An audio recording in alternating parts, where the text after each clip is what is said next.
Liposuction nearly turns deadly for one woman. A liposuction procedure turned nearly deadly for a 45-year-old woman in England, according to a new report of her case.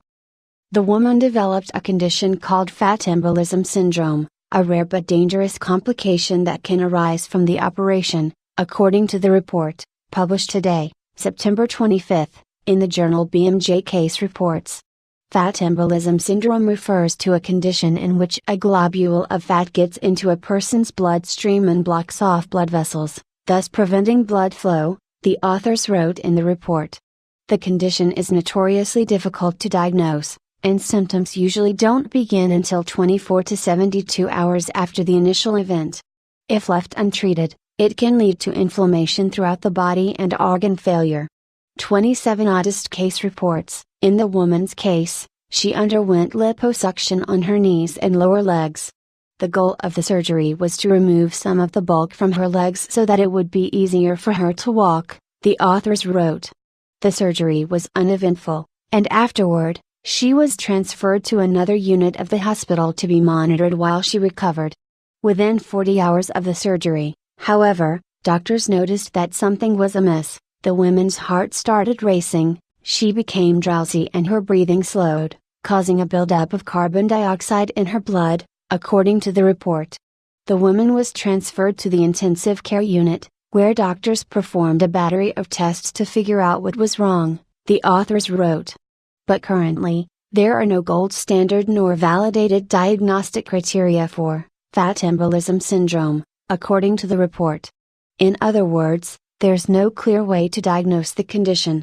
Indeed, recognizing the condition remains a significant clinical challenge for most physicians even though it was first recognized as early as 1873, they wrote. The doctors who treated the woman wrote that diagnosing fat embolism syndrome often depends on ruling out other problems. In addition, certain risk factors can increase a patient's likelihood of developing the condition, they wrote. In the woman's case, a high body mass index, swelling in the legs and the removal of a large amount of fat were all risk factors, according to the report.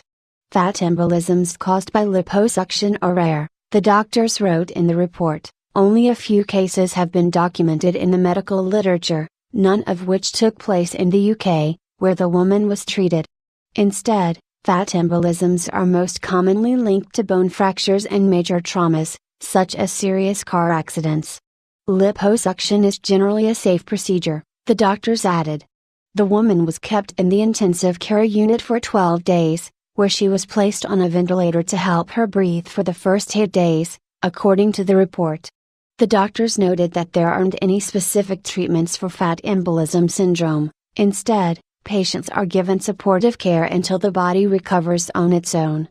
The woman was sent home 2 days after being moved from intensive care to a less intensive ward, according to the report. When the doctors checked in on her 2 months later, she was doing fine and had recovered well, they said.